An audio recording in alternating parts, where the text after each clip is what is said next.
So this is just a really quick whistle-stop tour of the clay that we have in school. We have some clay that can be air dried, or it can go in a kiln. Either we don't have a kiln, so we air dry it, which means we just let it harden on its own. It's got some fibres in there that should harden in it and hold your pot or whatever you've made your sculpture together. Depending on which we've got, it can be quite firm. This is quite firm, it's not very soft and sticky, and it will leave like a dust on your fingers. Some children don't like that feeling. It's okay. You can wash your hands afterwards. You don't need to worry about getting filthy with this. Okay, so there's lots and lots of stuff we can do with our clay. We want to be able to build and make all sorts of shapes. As you can see, I can squish it, I can press it, I can roll it between my hands, I can pull it, and I can pinch out little textures. So there's loads of different ways to shape your clay. I can use a rolling pin and a clay board to work with my clay, but the longer you leave your clay on your board, it will suck some of the water out of it. Can you see it's left a wet patch? And that will dry your clay up more and more. Okay, so clay comes from the ground. It's a kind of soil, and it gets refined in a factory so it becomes absolutely beautifully squishy and malleable.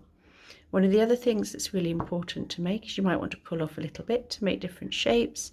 So we're going to make in figures, so maybe I'm going to make a head. I might pinch out a little nose, use my thumb to flatten where the end of the nose is going to be.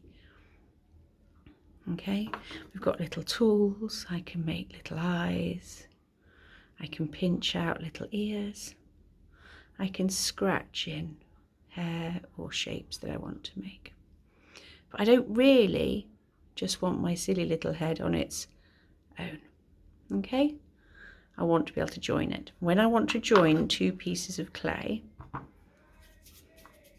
I need to use water. As you heard me saying, that clay has lots of water in it, or water is what will join your clay really, really well. And ideally we'd make some slip, which is like a paste made from water and clay, but I've just got a little pot of water.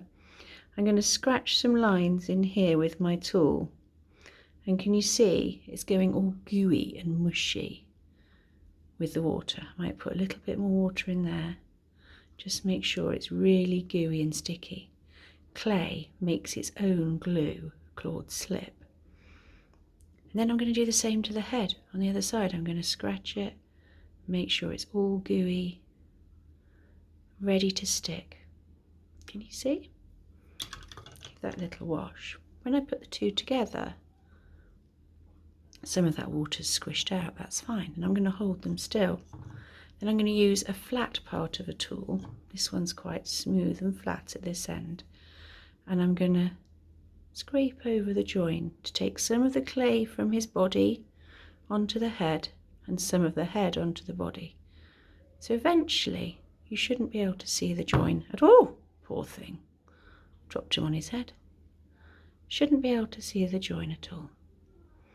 Okay, so that's a very quick run through on how you might join two bits of clay together, and I could still keep squishing and moulding him. I can see the line there, so I'm going to give that an extra little scratch, smooth it over with my finger. Okay, his mouth's totally disappeared and his chin, so I'm going to need to make that bit again.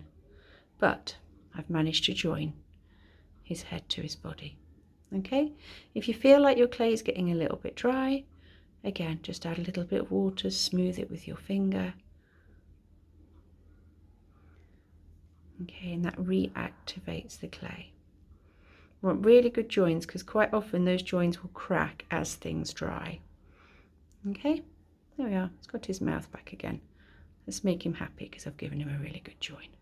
Brilliant. Have fun with your clay. Bye bye.